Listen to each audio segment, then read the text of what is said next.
You know, some waits in sports, they feel like forever. But for England's cricket team in Australia, you can put an actual number on that eternity. So let's get into this incredible story of a curse, pure chaos, and a comeback that was 15 years in the making. Take a look at this number, 5,468. Just let that sink in for a second. It's not just some random figure. This thing, it's got some serious weight behind it. That's right. We're talking nearly 15 years. Think about it. A whole generation of players and fans had known absolutely nothing but frustration and defeat when touring Australia.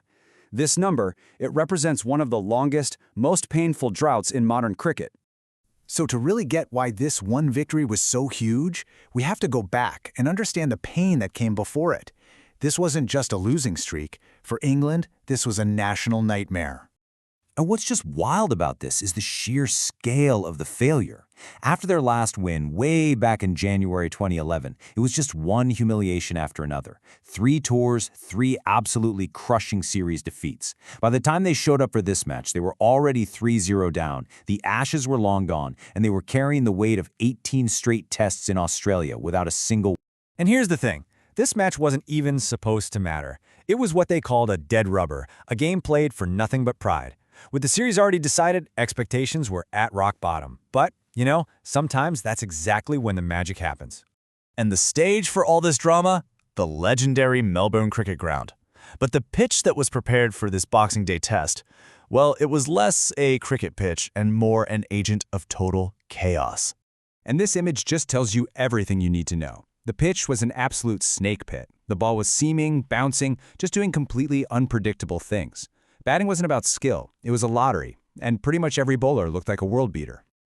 I mean, just look at these scores. Australia all out for 152. England completely collapsed for 110. Then Australia gets skittled again for just 132. These aren't just low scores, this is absolute carnage. Neither team could figure out how to even survive on this thing. Which brings us to another incredible number from this match, 36. 36 wickets fell in less than 48 hours. A match that was scheduled for 5 full days was over and done with in 2. This wasn't classic, patient test cricket. This was a high-speed, blink-and-you'll-miss-it thriller. And right in the middle of all that chaos, a new philosophy was about to have its ultimate test. So, on a pitch where just trying to survive was getting you nowhere, England decided to do something, well, something pretty nuts. They decided to attack. This was the Bazball answer. Now, for anyone who's not familiar, Bazball is basically England's high-risk, high-reward approach to the game.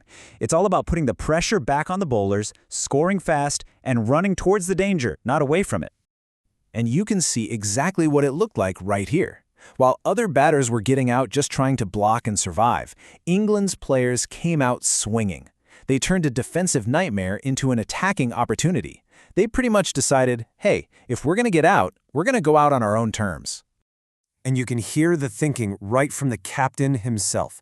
Ben Stokes knew that on a pitch like this, you just couldn't let the bowlers get comfortable and find their rhythm. It was a huge risk, for sure. A brave strategy that took some serious skill and a whole lot of courage to pull off. So the stage was set. England needed 175 runs to win.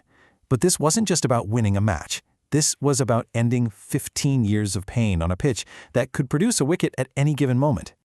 And then, the moment. The raw emotion you can hear in the commentator's voice just says it all. The wait was finally over. The curse was broken. And just look at this. The Barmy Army, England's famously loyal supporters who follow the team all over the globe, just completely erupting. They had lived through every single one of those 5,468 days, and this moment was as much theirs as it was the players. So what's the big takeaway here? I mean, the Ashes were already gone, so did this win even really matter? Well, let me tell you, it meant everything. As a senior player like Joe Root put it, this was all about character. After weeks of being battered and criticized, this win was a massive statement. It proved that even when the main prize is gone, you're still fighting for something essential, your pride. And for Captain Ben Stokes, this victory was for the fans. It was a reward for their insane belief through all those terrible years. It was this shared moment of relief, of joy, and yeah, of vindication. Which leaves us with this one last fascinating question. In a series where the ultimate prize was already gone, could it be that this chaotic two-day dead rubber victory, forged in fire and against all the odds, was actually the most meaningful win of them all? A victory not just over Australia, but over 15 years of history itself.